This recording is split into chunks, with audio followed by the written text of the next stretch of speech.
We shall welcome ma'am with a virtual bouquet. Thank you. Thank you so much. Thank you. Thank you. That's so sweet. Really good. I shall now read her distinguished profile to you all before ma'am takes over. Maya ma'am is currently the director at IMC Ramkrishna Bajaj National Quality Award Trust and is responsible for overall operations, which includes promotion of the award in various categories, developing communication materials, and facilitating training programs and seminars. She is also the management representative for ISO at the IMC Chamber of Commerce and Industry. Previous to IMC, ma'am has worked with Concern India Foundation, a public charitable trust in the capacity of manager special assignments, wherein she has managed the entire communication activities for the organization and had also edited and produced newsletters and brochures, coordinated ad campaigns, and handled all media related activities. Ma'am has supervised and coordinated the entire print production of various publicity materials used by the corporate office and branch. Maya ma'am was designated as the official spokesperson while coordinating with the media and organizing press interactions. She has worked with various NGOs wherein she was directly involved in coordination of project-related events and has very effectively designed publicity materials for them. Ma'am has also headed the Mumbai operations of the organization's individual resource mobilization unit. Today, ma'am will speak on performance excellence for organizations and individuals. I request Maya ma'am to kindly address the participants. Thank you, Chinmay, so much. Good evening, friends. First of all, I would like to keep forward my appreciation of Business Standard and Chetna Institute to have given me this opportunity to coordinate with young minds. It is always a pleasure, and like Madhumita ma'am said, it's a little bit of a disadvantage that we are not able to see all the youngsters there in front of us. It would have been a pleasure to interact. Nevertheless, I hope I'm able to reach out to you and introduce you to a subject that is, I purposely put the title as Performance Excellence for Individuals and Organizations, because unless you as an individual adopt this, you're not able to contribute to the organization you would be working for in the near future. And I'm sure most of you all would be handling great positions and taking on leadership roles in your future organizations. For that, I would wish you success.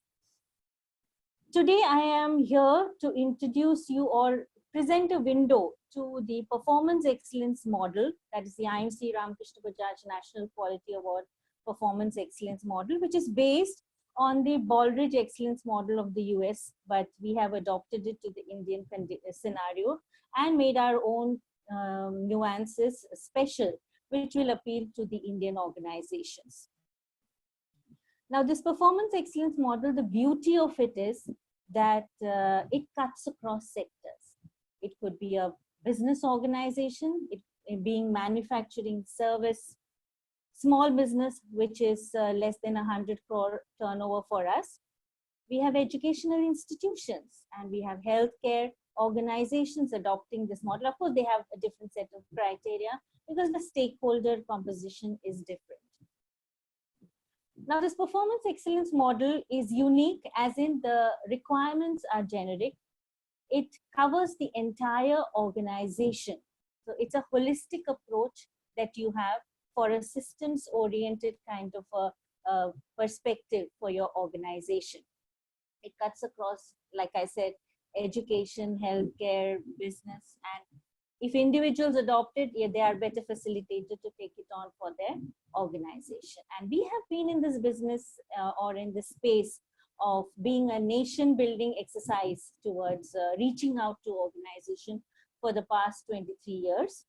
And it's been a privilege to be representing the IMC Ramkrishna Bajaj Quality Awards. So, and once again, I thank you all for giving me this opportunity. Now, this performance excellence model, like I said, is that way very vast. and it has a set of, core values. There are certain guidelines which is cutting across your 6 processes, that is across the organization. It touches upon leadership, strategy, customer focus, operations focus, workforce focus, and knowledge management, culminating in results or the outcomes. So it is an outcome-based model. I would urge you later on to please go to the website www.imcrbnqa.com to read further. There are our guidelines are there. You can download it. You can also reach me on 9892616193 anytime, because I would love to guide young minds in this space, and it would be a privilege for me. So as I said, so we have core values, we have criteria requirements, there are certain terms and glossary that is, have different understandings for certain words, which are in our common nuances, we take it for granted, but there are special nuances into those glossary, which I would urge you to go through.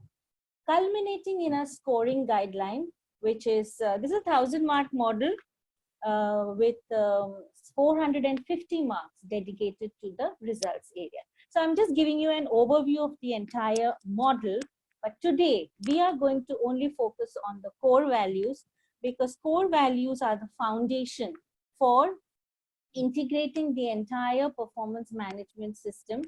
And you see a reflection of it in any organization. It was very interesting to, now today I'm going to take you through 11 core values, which is touching upon systems perspective, visionary leadership, customer-focused excellence, valuing people, organizational learning and agility, focus on success and sustainability, managing for innovation, management by fact, societal contributions, ethics and transparency, delivering value and results. Now, all of these 11 is something that I would be taking you through, presenting a window, a perspective, which I'm sure you can also add on and bring in your own special touch to the value that you would be seeing in your own organization. It was very interesting to note Chetana's values. Can I read it out? It's a passion for learning, a drive to pursue excellence, a strong sense of purpose and integrity, respect for society and the environment. Now, as you see it, these values which are enlisted by your organization sees a reflection in the 11 core values that I listed out. So they are all a common thread, having different avatars, I would say, in each organization. So there is nothing that, it is not going to be suitable for my organization. It cuts across. So I would urge you to just see this perspective, understand it, and take it forward. Okay.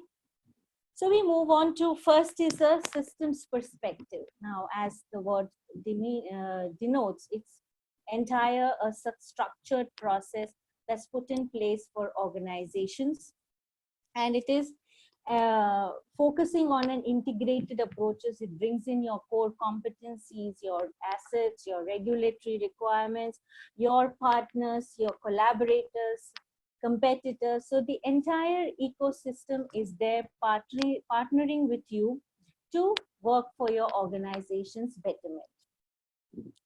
So you have to look at your organization as a whole. There is no part that gets left out.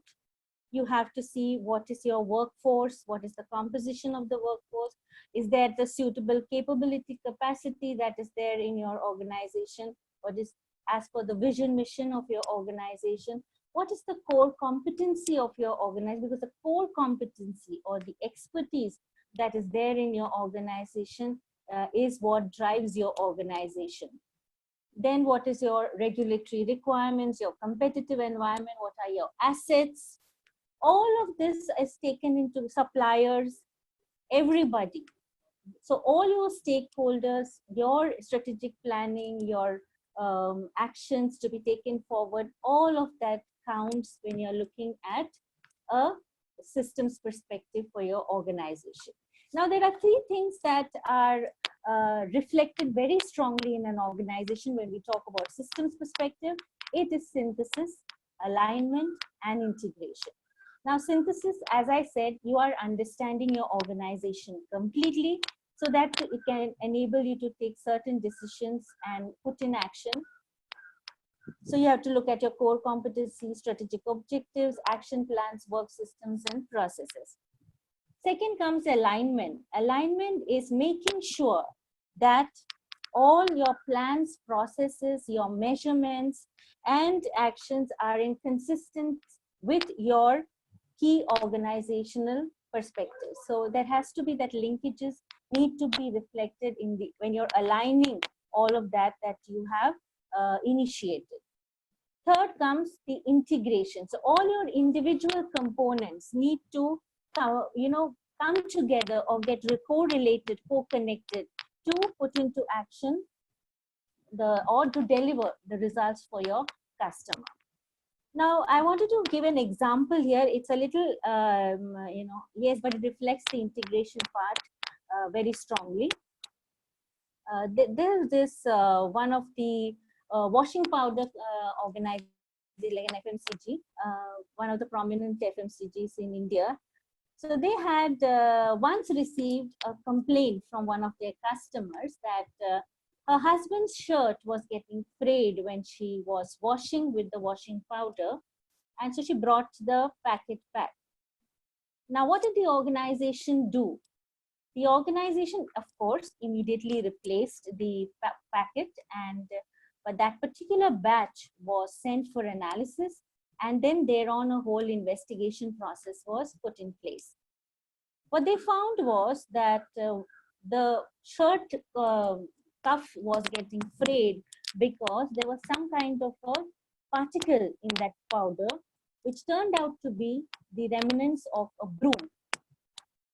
When they further investigated, in one of their plants near the hopper, the broom had fallen into the hopper and disintegrated.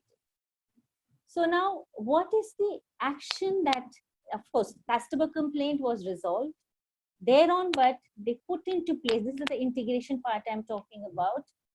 They saw to it, first of all, the cleaning medium is something different, some different material, not kept at a certain location. All those parameters were worked out. And as a symbol of integration, this particular communication was sent to all their units to have it deployed. So integration is making sure certain things are there, which is common to all your units and cuts across the organization. So that was one example. An interesting example, because students would find it interesting. In the US, Walmart, I'm sure all of you all know that, had launched a very different kind of a combined product, a computer package for the Christmas season. And that package contained a computer, printer with certain paraphernalia, and it was a beautiful offer. However, what they saw was that was not getting sold at any of their locations. That particular product was not moving. And they were all wondering, it was a fabulous offer. At this rate, nobody would get such a fantastic package. So what was the problem? So the problem, they were not able to find out. Then suddenly, one day, I mean, in a span of 2 or 3 days, on the third day, they see a flash. In one location, one unit got sold. So immediately the organization called that unit and asked this person, manager, what is it that you did to have that product move? So the manager said, I just opened it. So it was an action wherein the customers could view the product, could view the combined offerings that was there in the package, and it was a hit, and it sort of started the purchase rolling. So immediate message goes to all the Walmart units to open that particular packaging and display it. So that works. So that is another example I thought I would share with you for integration. So similarly, these are the things that whatever actions which is showing positive outcomes or the best results, the organization need to share and implement it accordingly.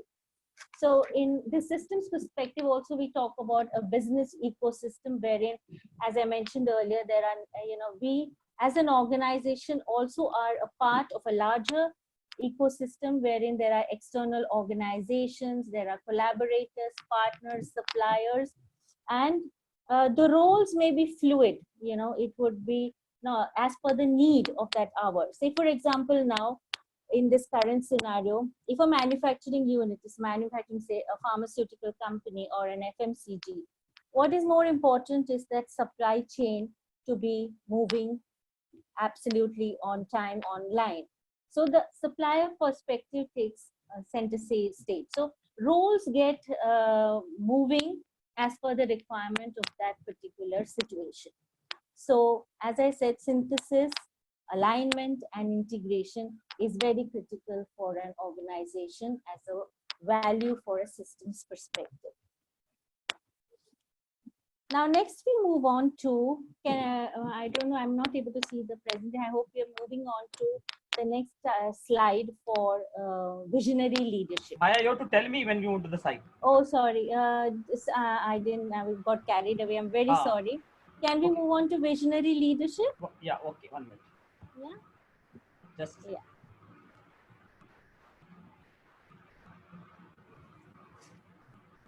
I think it's the fourth slide or okay. So you can keep the slide on, no problem. Just see which you want, huh? The visionary leadership.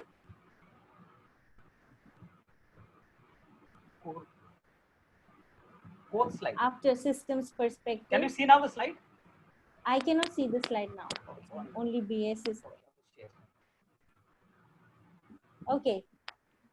In the meanwhile, I'll just take forward. When we talk about leadership in the business space, there are many stalwarts driving business. Can you see? Yeah, this is the core values. Let's move on to after one more slide. Can we go on to the next one? Yeah, 1 minute.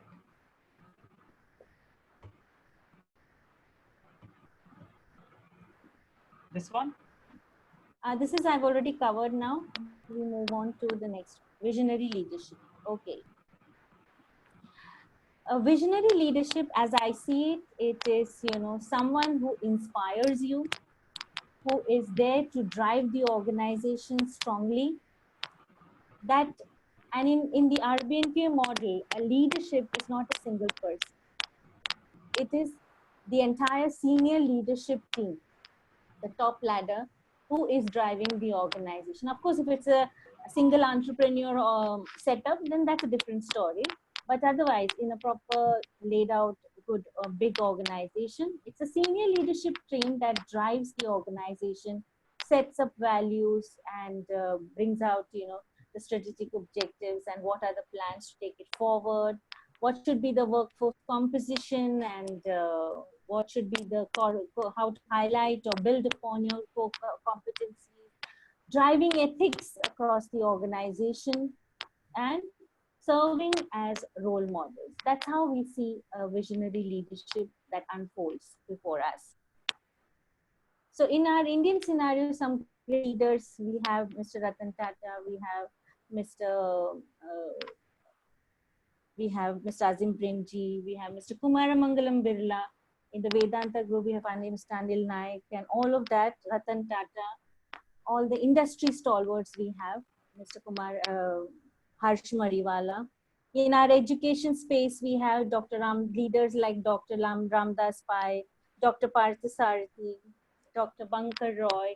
These are all people who have done such great work in the education space. In healthcare, we can talk about Dr. Reddy, Dr. Devi Shetty, and we have Dr. Mini Bodawal. I just read about her from Vadya Hospital, Mumbai.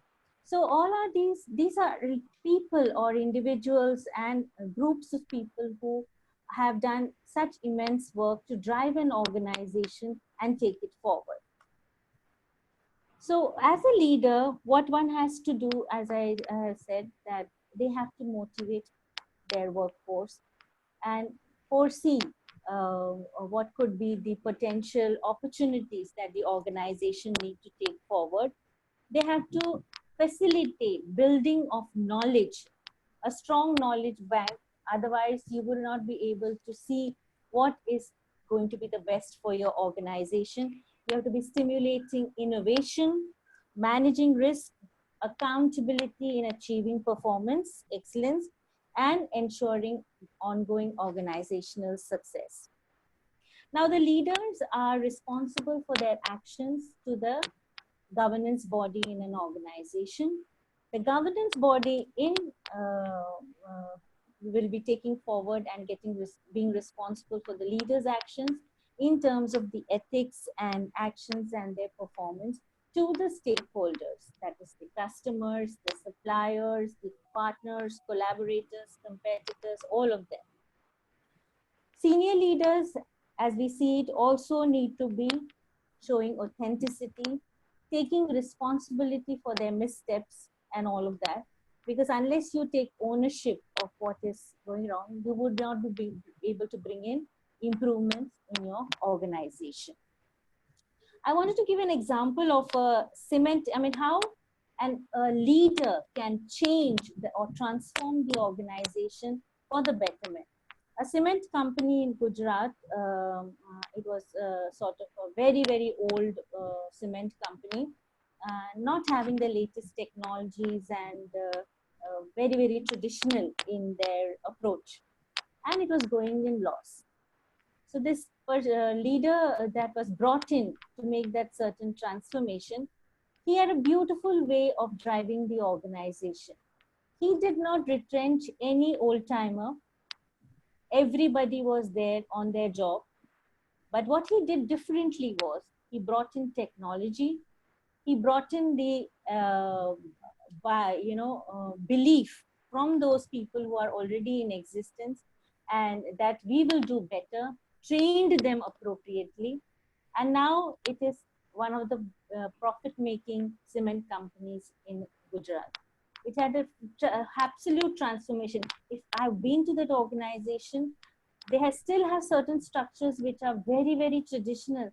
And you wonder how they are working in that kind of environment. But it is a success story. So a leader drives the organization with the sheer passion that one has to take an organization ahead. So those are some of the nuances when we talk about a visionary leadership.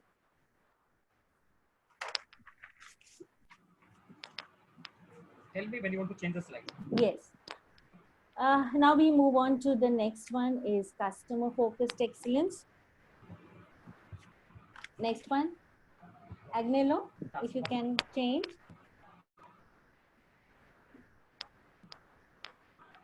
Okay. So customers, yes, we will all, none of us would be here if we do not have our customers. Customers, as we look at, it can be both internal and external. In an organization, our internal customers would be like one department to the other or one profile to the other. External are the people who are buying your products and your services. And of course, without them, we will not be there. So our ultimate focus in doing things, in building up our processes or putting together our products and services is to cater to the needs of our customers, and they are the ultimate judge, as you can see, for our performance. Now, very, very important thing in maintaining a customer relation or a customer focused excellence in an organization is the culture should be such that everybody is focused towards catering to the customer's requirement, and a communication to that extent should be across the organization. There was one manufacturing unit wherein, and in fact, during our assessment, our assessors questioned why are they doing that? But it was a different approach of putting down to the shop floor level what is the ultimate objective or the requirement of the customer. Though it was not needed, but everybody's focus or the driving force was, yes, I have to meet that target. I have to meet X number of product outputs before the end of the day. So the entire culture of the organization should be geared towards the customer. Listening to the customers is also very critical. unless we get that feedback from our customers as to how we have performed or what is their satisfaction levels, we will not be able to get a perspective of are we doing the right thing in terms of our processes that we've kept in place. A very interesting example of, I mean, a little different, in a healthcare organization where we went, they had a very interesting way of course, you can capture customer feedback from all your surveys, your feedback forms, everything. But in a hospital, sometimes you may not get a correct perspective because they just want to keep their loved ones' interest in place. So some of the relatives may not write what exactly they feel about the service that was rendered to them. So this hospital, absolutely interesting it was. It was out of the box. They had their taxis outside their hospitals, which would ferry the patients back home. Now, the representatives of the hospital would just talk to these people, taxi drivers, at the end of the day, and ask them what was the general, conversation that took place in the cabs while going home. And that also they created a great foundation for them to improve their service.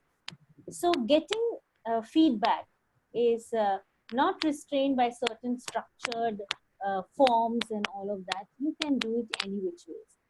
And getting that feedback is more important to deliver customer focused excellence. Now, say for example, I mean this in this whole matter of maintaining a customer focused excellence is one of the categories is also to ensure that your customers' security and privacy is maintained. Now, when Zoom, now we are on that Zoom platform, was going through a lot of issues of, their privacy, data, and all of that worries from the customers. They have now gone on to a version, that's the information I get from my organization. We have to get into that mode to go on to Zoom 5.0. So immediately Zoom has put in place some redressals and made sure that their platform is appreciated by the customers. So they are retaining. So all these initiatives which we do towards maintaining the satisfaction of customers helps us to retain customer loyalty, acquire furthermore through word of mouth, other customers, acquisition, and all of that, There was also customer focused excellence also now incorporates that we cater to Mother Earth. That is another huge area, which is the Mother Earth is the strongest customer who we have to first see to it that she is satisfied and kept protected. I thought of I read about an organization in Kerala, called Novalt, which is into shipping equipment. It's in Kerala, Novalt Solar and Electric Boats Private Limited, based in Cochin. Their vision is to make marine transport more efficient by drastically reducing the energy and resources needed for building and operation. They have designed boats and ferries combining advancement in electric vehicle technology, marine design, and photovoltaics so that they run on solar energy. Novalt envisions a more efficient water transport system which doesn't use fossil fuels. So now we have organizations, each and every organization also looking at Mother Earth and seeing to it that they incorporate environment-friendly practices to take forward their organization. A very recent, another interesting example that to cater to customer requirement, I just saw our organization, Marico, who has always participated in our process, the Saffola and Parachute organization. They have moved on to cater to, in this current scenario, washing of vegetables. They have come up with something called the Veggie Wash. And I thought that was timely. And in fact, when it was put up in our group, everybody said that was the need of the hour. So this is how you, as an organization, need to up your activities and operations to meet customer requirements as and when required at critical junctures. So much for the customer focused excellence. Can we move on to valuing people? Yeah, valuing people. Now, valuing people, as I see it, is celebrating the people or the workforce who are with you and delivering the products and services for your organization. So valuing people is also seeing to it that your workforce is engaged in the right way, they are guided properly and given work that is suitable and capitalizing on their talents, you know. They are also managed and cared for. They are provided a safe and trusting environment so that they are able to carry out their work appropriately. Currently on LinkedIn, I see many organizations, and in fact, our own Bajaj Group and our chamber, in this difficult times also, is not cutting the salary of people or the employees so far. But that actually puts, I mean, it is such a relief for the people or the employees and indicates that the organization values us and they are wanting us to be there, safe, and not worry about any other issues in this difficult scenario. Believe me, for the chamber, I would say that all our people are working from home and trying to bring in ideas and, you know, seeing how to put our best foot forward so that we meet with these challenges and come out stronger when we come back to office. So these are motivating factors. So valuing people is appreciating your workforce and everybody. So it's not only, also when you're valuing people in an organization, you're also looking at all the stakeholders, your customers and others who is impacted or who are integral to your process in your organization. So as an organization, even as an individual, don't we have better relationships if we are really respecting our contacts and our interactions with people, and you are in a better position to have a good relationship and have your work done or benefit from that absolutely brilliant relationship is when you value people. So it's both individual as well as organization, that valuing people as a core value becomes very, very integral.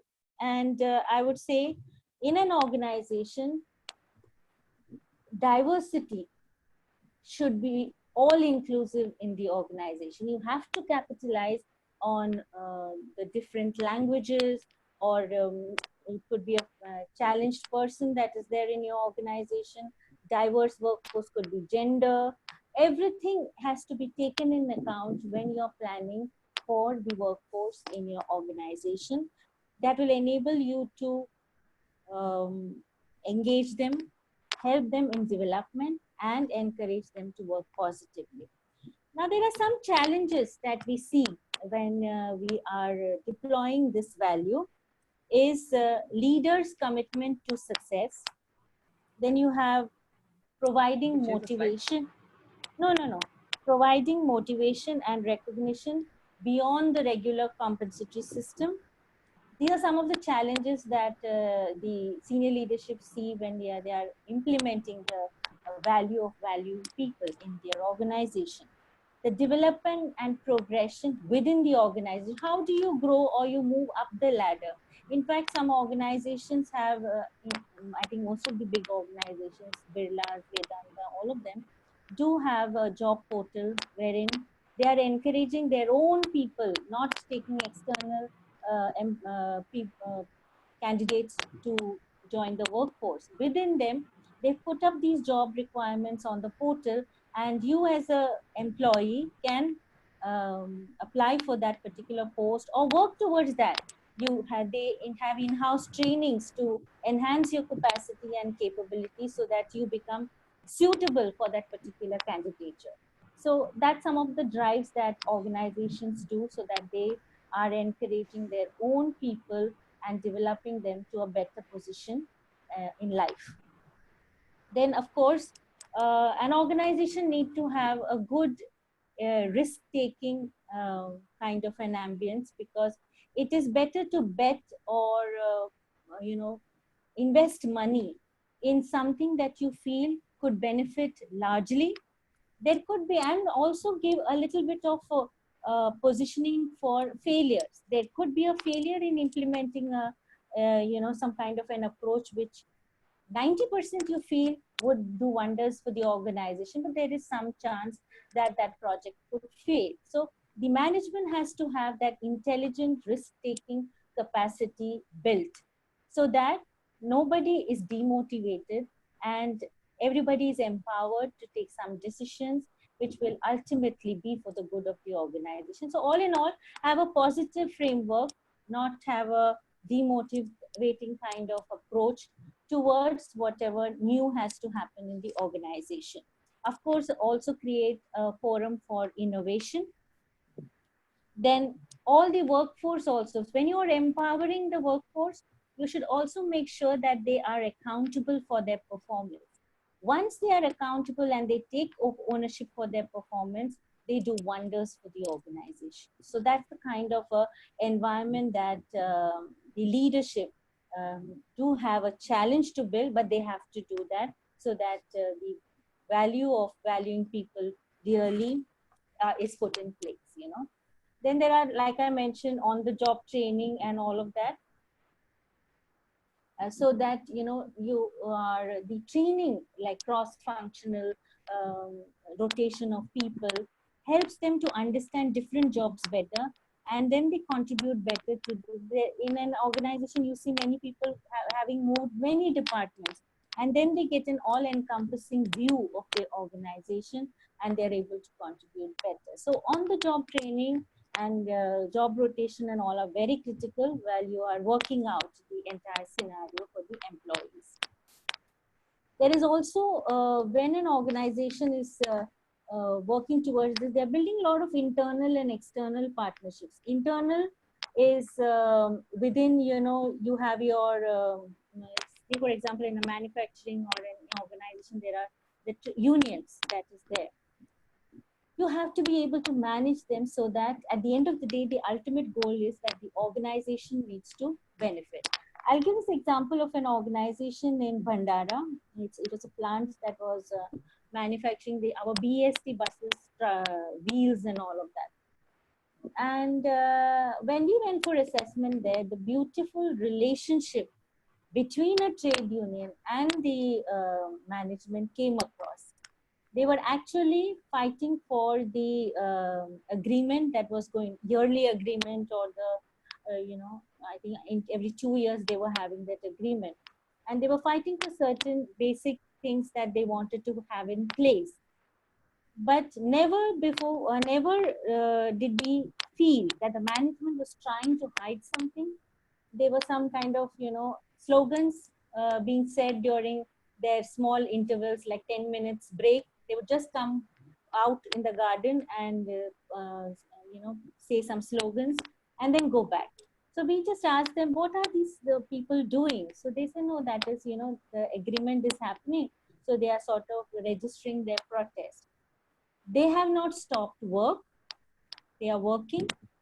And at the same time, management is not shy of showcasing anything that is, they don't feel that is anything different or antagonistic to the management, because there is a beautiful relationship of discussion and coming together at an agreeable point of view. So that particular showcasing and this particular trade union in that organization did not allow outside elements to interfere. No party interference, nothing. They were confident that whatever they could showcase to the management would be heard. So that was the kind of relationship that an organization, when they build with these partnerships, it actually benefits tremendously for a smooth function of the organization. Can I move to the next slide? That is organizational learning and agility. Agnello?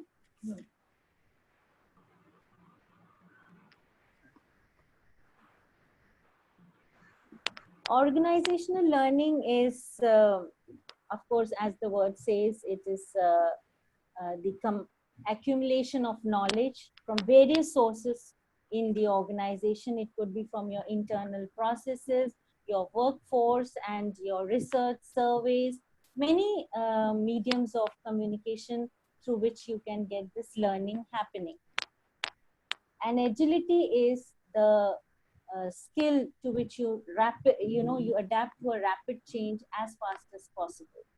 So these changes are happening now tremendously, and an organization has to be completely on their guard to cater to each and every different scenario that is there.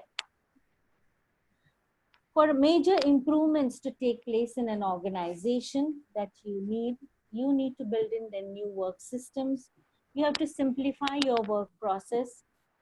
The supplier and partner networks should be agile enough. Ability for rapid changeover from one process to another, one location to another. I will give an example again of Marico. In this recent COVID-19 situation, when they felt that the requirement of the hand sanitizer was happening, they immediately dedicated one plant towards manufacturing of the hand sanitizer. But imagine the processes. In fact, nobody could go to the plant, and it was all online, virtual checking, virtual direction, everything. And of course, the people at the plant, few people who were there, were executing it, and they converted that entire unit to only dedicated production of hand sanitizer, and they brought it out on time, and they were distributing it not only to the retail units but towards various charitable causes and to the hospitals and all of that. So that is the kind of agility which was required to change over from one product to another. In fact, this learning has both, when we talk of learning, organizational learning, there is continuous improvement also. That is, bringing in better processes in your existing approaches. And innovation is sort of a breakthrough that is absolutely transforming organization, requiring a new approach to and bringing out a product and process. However, both of them still coexist and needs to be encouraged appropriately. Now, another example of an organization is that is immediately responding to a situation where I would say during demonetization, Paytm. Paytm adapted in such a way that they were there everywhere. You could see it right down to the last smallest vendor. Paytm was helping to fight the demonetization challenges. So that's how one has to, adapt to certain scenarios or a difficult situation. In an organization, learning, I'm sure that everybody understands. How do we bring it as a part of culture is that it should be part of your daily work. That is, everybody is into that space wherein you are thinking how better to improve my process. An example is in a Toyota company, a shop floor assembly line, they would circulate a sort of a carousel would come to each of the employees standing working at the assembly line, asking for ideas. Initially, there were a lot of reluctance to put in ideas, but because of the peer pressure, and then, okay, my voice is getting heard, you were getting inputs from all the employees every day. And that helped them to bring in a lot of improvements in their organization, because it is the people at the ground level giving you suggestions and ideas, and that you are able to implement it, And one should be focused on building and sharing the knowledge. Most of the organizations have knowledge portals wherein I'm still at this organizational learning. Yes, so most of the people are having learning knowledge portals in their organization. So you just can go up and see the information that's loaded, the right, what has been done right, and not to repeat the same thing, so that improvements can take place appropriately.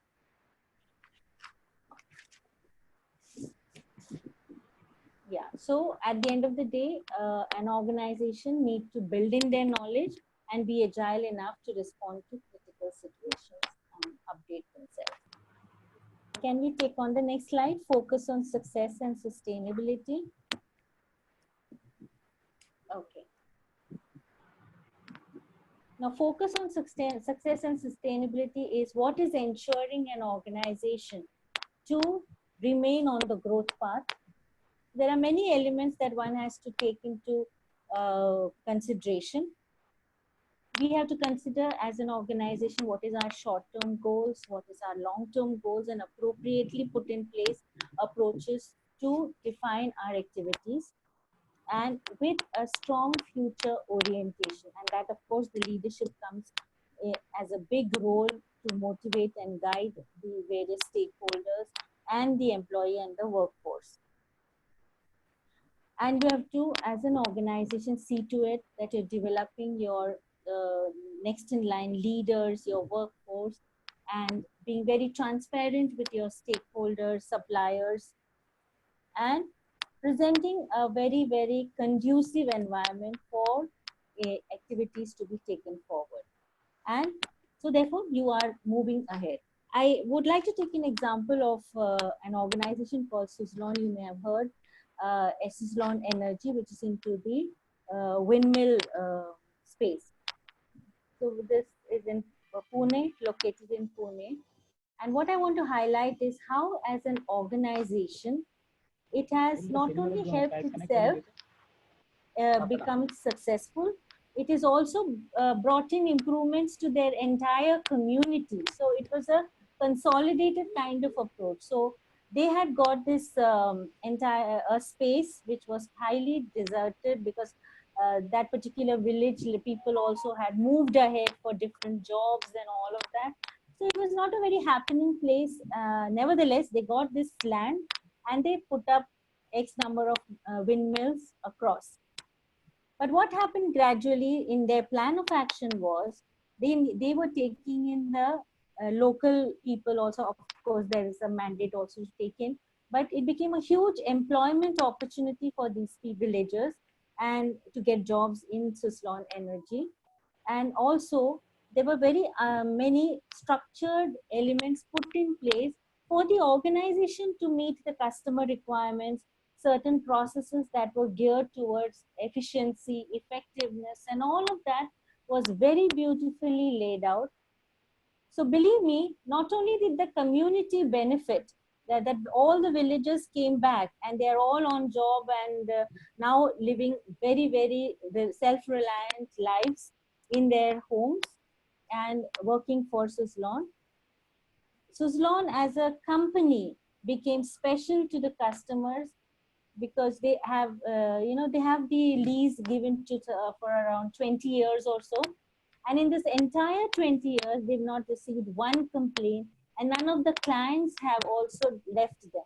So it's been a zero loss of clients, everybody on board, and 100% satisfaction from the customer. So there were many aspects that were met by Suzlon Energy to when they were trying to, they were putting in place this kind of a structure, benefiting the community. And of course, it was a source of energy and also satisfaction of the customers. So great lessons learned from this particular organization when we are looking at the success and sustainability kind of factor. Here, I would also like to mention nowadays, when you're talking about sustainability, you're also talking about climate change to be considered, environmental sustainability, and all of that. So more of product reusages and how to conserve resources. All these factors are considered strongly. In fact, now 81% of consumers are always looking for products that are they are purchasing eco-friendly products, is what the market scenario indicates. So we have to take that into consideration when we are looking at a sustainable kind of organization. Yeah, Agnello, can I move forward to the next core value? Managing for innovation. Oh, this is the last. Oh, we missed out. Okay. Okay, so there is three more. Sorry that got cut. I'm very sorry about that. There are three more called, one is managing for innovation. Now, innovation is something so very important to an organization's growth, and leading the organization to new dimensions for performance. It needs a supportive, when you're managing for innovation, the culture of innovation should be there across the organization and encouraging the people to put their best foot forward and not getting very constrained as to representing their ideas and to the management, so that you bring in new products with new elements and new services, all of that considering the people that are there with you. I can give you an example of when you're saying managing for innovation. There was this manufacturing unit which was into rayon manufacturing, rayon fabric. So the filaments where the filament was getting done, that particular one unit was having problems wherein the thread was breaking intermittently. How much ever, and it was a new machine, but whatever you did, technical help and all of that that had to be put in, nobody was able to sort out. Sorry.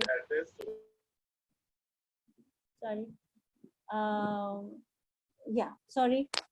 So nobody one was able to understand what was the problem of the breakage of that filament. Now this happened for, I mean, it was on for many years until the management changed, and the new CEO on his visit to the shop floor came down and said that, how is everything happening? Is there any problem? And I mean, nobody said anything for some time, but one person indicated that this particular machine breaks down easily and the thread has to be rewound, and there's a lot of breakage issue. So he said, what could be has anybody any idea what we could do? When he asked that, one of the employees came forward and said a certain solution that could be done to rectify it. The CEO immediately implemented that particular solution and it started working and there was no problem.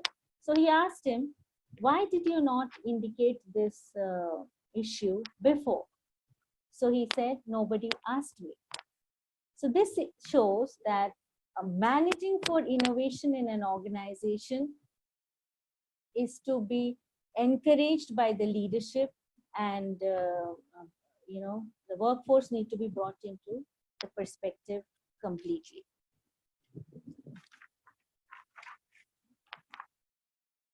And the last one is actually, there are two last one. I'm so sorry about it. 2 slides are missing. There are 2 more values: management by fact and societal contribution. Agnello, is that okay? I can take it forward. Yes, take it. Okay. So management by fact is another critical element as a value. Whatever is the data and information that needs to be collected has to be contributing towards the improvement towards deliverables to your customers, your operations, financials, and societal performance. So you get data in so many forms. You get in graphical forms, you get in numerical forms, qualitative, and all of that. And from your internal process and surveys and internet. So the data that you collect, you need to not keep it at one place. You'll have to sort of analyze it and make it into information that is suitable to the organization's requirements of bettering their performance. So I'll just touch upon that way. So there is something called the management by fact, and of course, a very important value is societal contribution. Societal contribution is a very important value for leadership to drive the organization to consider what is the good for the public, society, the health and safety, not only of the employees, but the outside parameters in which your organization's activities impact. I was very happy to see Asim Premji's institution and Mr. Premji himself. He not only did they give 1,000 crore, nearly 1,000 crore towards the COVID-19 situation, but they have signed an agreement with the government of Maharashtra, which I thought was fabulous, very, very good initiative. They have sort of partnered with the government of Maharashtra and agreed to repurpose their one of their IT campuses in Hinjewadi, Pune, into a complete COVID-19 care unit, having a 450 bed facility. And the beauty of it is also they have instituted a 24 room, specially designed rooms for the medical staff and doctors. So that element is also considered, and this particular campus is dedicated to the COVID-19 for a year.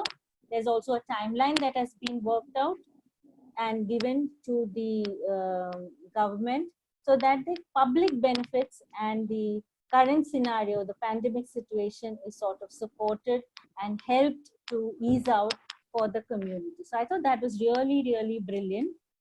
So some of the way organizations contribute. See, we say there is a 2% and 3 whatever percentage that is needed by the company to contribute. But believe me, some organizations are going way beyond that contribution.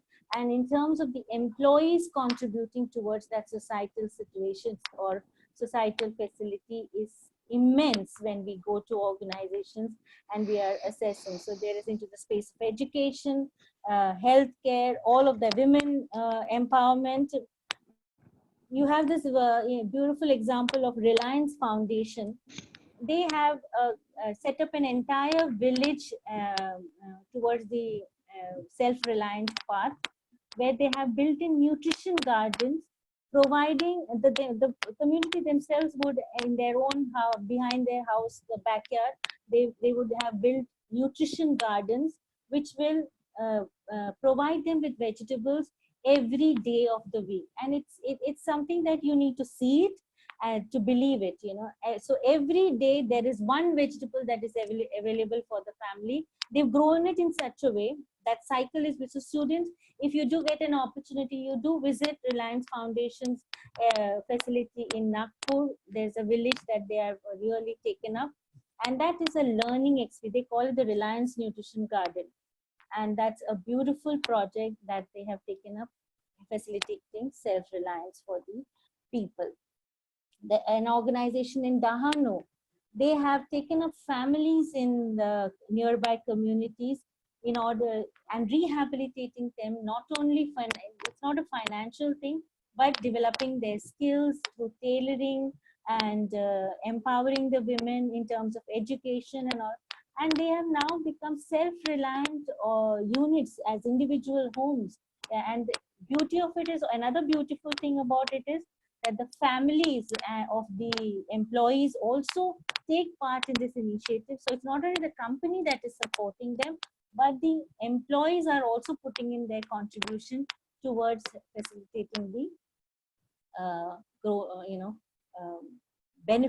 betterment of the society of the people. So, and the last thing I would like to touch upon is ethics and transparency. That's a huge value that's critical, and at this point of time also, and I would say every time, ethics is important, because then only will you be able to get the trust and loyalty of your customer, is if you have your processes in a very ethical and transparent manner. So leaders are ultimately responsible towards following that ethical kind of procedures. And one of the examples of being ethical across the organization is refusing to take gifts during festival seasons, so that no supplier or no vendor has any stronghold on the employees. So some organizations have strict policy against receiving of gifts, and that they adhere to. There is also strict vendor management that happens in organizations with a lot of protocols kept in place.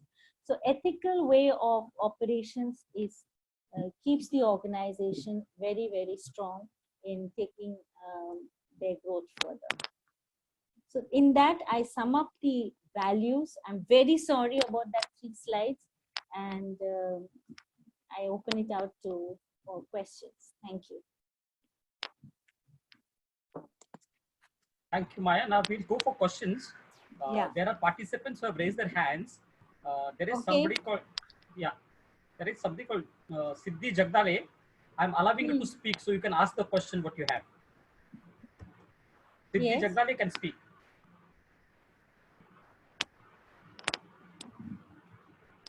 Siddhi, can you speak? You're not there?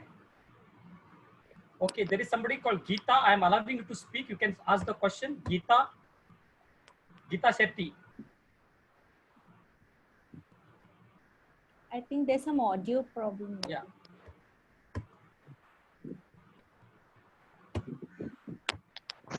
Hello, Siddhi. Okay, midway we'll take a question from Q&A section. Okay. So I'm asking you a question for you. Will organizations now look towards the new space, that is work from home, as their main focus? Since apart from IT sector, every other sector is exposed to challenges. For example, a crisis hits, then like COVID. Hello. Siddhi. Hi, Sala. Hello. Can you hear me? I can hear you, Agnano. Okay, so the question is, will organizations now look towards the new space, that is work from home, as their main focus, since apart from IT sector, every other sector is exposed to the challenges? For example, a crisis hit them like COVID-19. You can answer that question. Yeah, see, I'm not a COVID-19 expert, but as I see it, of course, see, let's not come into conclusions. You know, I'm reading so much about this work from home story, and you're very right, Agnano, that IT sector, yes, of course, they can consider possibilities of working from home comfortably. Maybe some financial spaces can do that. But believe me that these are all maybe for some time. Yes, till the scenario becomes to a little near normal. But as I see it, maybe organizations will balance it with some percentages working from home. But there are certain activities that do need a one-on-one interaction. And now, say for example, even a manufacturing unit, you need to have people going back to the plant. Even in this situation, we have some plants working at certain capacities, but you need someone to, even if you are a highly automated unit, you do need people to manually monitor certain parameters and all of that. So I guess we should just look at, you know, how the tide flows now for some time, and then take the call on how best we can work the composition of workforce from home as well as from the office. Yeah. Geeta Sethi, can you hear me? You can ask the question. Hello. Yeah. Hello. Yeah, Geeta. Yeah, Tell me. Yeah. Yes. I Geeta. wanted to. Yeah, I've been listening to a lot of webinars, and there is one thing that everybody is saying, that this work from home culture will lead to a lot of job losses in many of the organizations. So, what is your take on that, ma'am? You're Geeta, na? No, sorry. Yeah, Geeta Shetty. Yeah. Geeta. Yeah, Geeta. You know, you're asking the wrong person, is because I'm quite a positive person. People tell me that No, you're I'm not just taking taking your reality. opinion on that. No, not over. See, and I'm nobody right now to give and see. Like I mentioned earlier, it is we have to wait and watch at least minimum 2-3 months before we take a call on actually what is going to happen. You know, that's my take on the entire subject. I would like to add to that. See, if you look in past, every problem has given opportunities to people. Okay. Yeah. So there will be opportunities, and opportunity will be enormous provided you are positive towards it. Everything depends on your attitude. If your attitude is positive, positive will happen to you. If your attitude is negative, negative will happen to you. So you have to be positive in life, and look at the opportunities that are going to have now, because people will be working from home, and there will be lot of work they'll be able to do. Okay, yeah. So as I see it, I think so. One has to also improve one's skill. That definitely is one point where we have to enhance our skill. Each individually, we have to look at enhancing our skills. You know. more to Very the correct. IT kind of a setup kind of a thing. Yeah, yeah. Siddhi, can you ask the question? Thank you. Siddhi Jagdale. I Siddhi,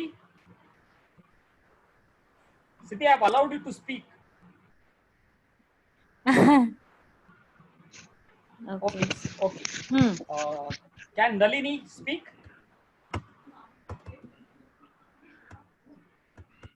They have raised their hands.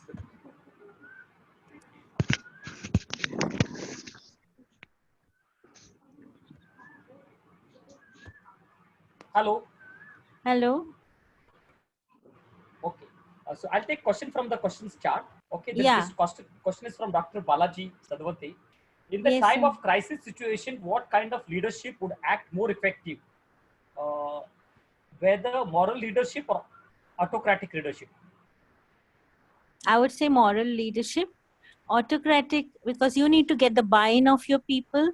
So a moral, I'd give you an example. I mean, there was of course a salary story wherein our organizations are not cutting the salary, but not cutting, but what the impact is that it has motivated more. I mean, okay, I'll do anything for my organization, but an organization has not impacted me differently. So the buy-in of the people is more, and I would say a moralistic kind of a leadership is autocratic. Any which ways, I think does not work to a large. You will only be able to make them do something, but is it wholeheartedly? And the outcomes, are they very, very fabulous? I'll give an example of Marico. I'm quoting Marico a lot. Believe me, and that's the understanding that I have got in their workforce. They have systems of nobody monitors the attendance of the people. Okay. And also, they have got limitations, expense limitations, wherein up to a certain level in your various positions, you are able to spend money for your work without asking approvals. Of course, there is a whole structured thing wherein it gets validated, and you have to give the appropriate bills and all of that. But the people are honestly working. Secondly, there is no attendance, which I mentioned, as in only you don't need to ask permission for the to the boss that I'm not there or whatever. What they believe in is outcomes, results of each of the individuals. They are only checking their performance. There's no punching system also in Marico, and I was absolutely impressed by it. But there's so much of productivity in that particular. That's a role model organization. In fact, I would urge all the students to. I can put up a study tour for all of you all in one of the units of Marico. It's an organization that needs to be emulated. You know, yeah. Okay. Next question is: can you please elaborate more on ethical practices for educational institutes? Ethical practices for educational institutes. Is it going to be sensitive? I wouldn't be able.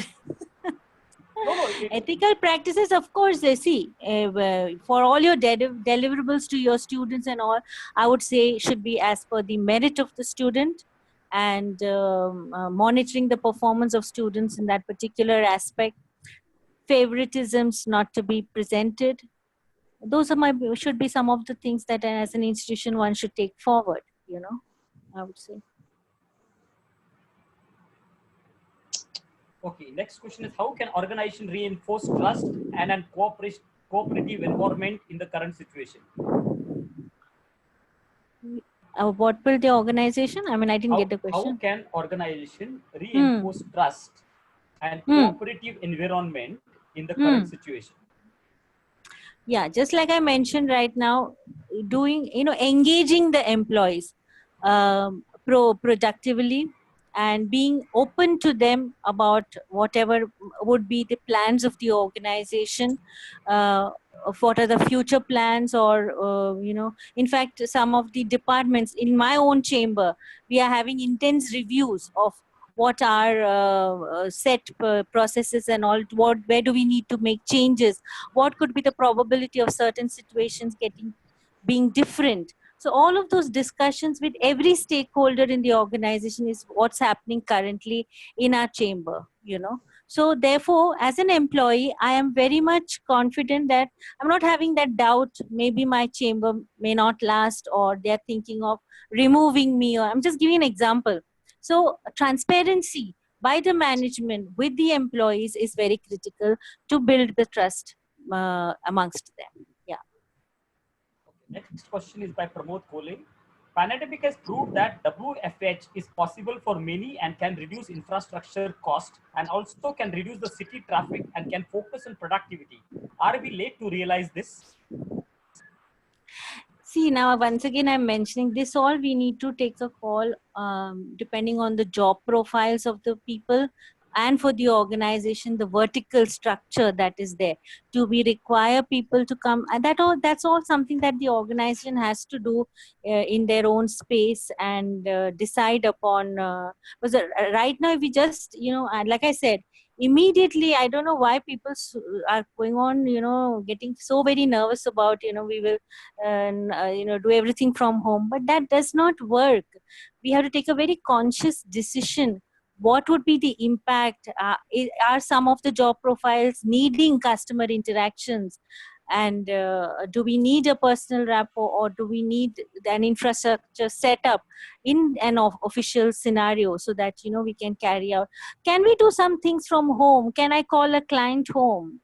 Can I this virtual things to a certain level is fine, but nothing to beat, it's my personal opinion, nothing to beat a one-on-one and getting certain things ahead is my opinion about the entire thing. Yeah, so but yeah, organization has to plan it out properly. And so, yeah, of course there's certain meetings where we rush nowadays, outstation for every second thing. Sometimes we are planning meetings that can reduce. And say, for example, in my chamber, our one conference, which is a competition of best practices, we've thought of, because in the current scenario, to put it completely online. Because right now, we are understanding for the next 3-4 months or 4-5 months, people will not be traveling a lot. So to consider situations and take decisions appropriately is what I would urge, Yeah. Just now, ma'am said, Madhumati ma'am, she wants to see her students. I mean, nothing to beat that, Even right now, I don't know, I've got an unseen, whoever was online right now. I don't know who was there. I've not been made opportunity to have a one-on-one eye contact and see the reaction. All of that, There's a different charm to that, Yeah. Next question by Ufrish Majra. Can you ask the question, please? Yes, sir. Am I audible? Yes. Yes, ma'am. Thank you for your talk. It was indeed well received and appreciated. Thank you. Thank you, ma'am. Ma'am, Your name is very interesting. Hofresh. Yes, yes, ma'am. Yes, thank you very much. Quite unique. Madam, I want to ask you, which organizations in the recent past have got the Ramkrishna Bajaj Performance Award? And what is the core trait that you see which differentiates them from their contemporaries? Okay, so in the 2019 cycle, in fact, we were not able to conduct the award ceremony. It was to happen on the 20th of March. So we had in the manufacturing category, we had Marico as a winner. We had in the service, we had the one power BSCS Yamuna, which is in Delhi. It's a power company. And we have in the education GIS, there's a global international school, Tokyo. And so these were some of the, and the thing is, what, as you asked, what is it that is making them stand out? First of all is they are meeting the criteria requirements. Like I mentioned earlier, I would urge you to go to our website and see the guidelines. It is there. You can download that. And there are those 6 process related criteria and results. So they have performed extremely well against those criteria, shown appropriate evidences, and absolutely role model initiatives they have embarked upon, which differentiates them from others, Yeah. Okay. Thank you. Thank you. Welcome, ma'am. Nalini? Yeah. Nalini, can you hear me? Nalini Krishnan.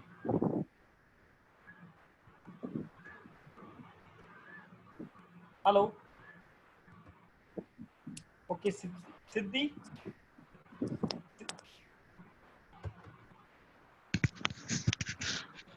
Sir, Siddhi ma'am doesn't have a question. Okay. Geeta Sethi. I think Geeta. Geeta ma'am has Oh, already asked the yeah, question. yeah, There was okay. this one question I would like to ask. Yeah. Yes. It is from the HOD of Placements and Corporate Relation of CIMR and CRKIMR, Ms. Neena Katkar. I will Yes. read out the question to you, ma'am. Yes. In MBA final placement interview, there is always been a question that why should we hire you? And when students answer, I am honest, committed, ethical, and so on, but this is really not acceptable by panel. What do you think? How students should handle this type of a question? Maybe you have to do a little research. Do you come to know which are the organizations that are in? You definitely come to know, na, the organizations that are interviewing you. Or, Yes. Yeah. So I would urge you to take a little bit of a background study on those organizations and put yourself in, what is it that you would want to contribute towards that organization. That could be the differentiated answer, and that's what they would be looking for. How best would you contribute to their organization? So do a study on that organization a little bit, which will enable you to and see how what your skills will be able to match with their requirements. That way, it will work. Yes, ma'am. Thank you. Any other questions? 1 minute. There are some questions in Q&A. Let me just.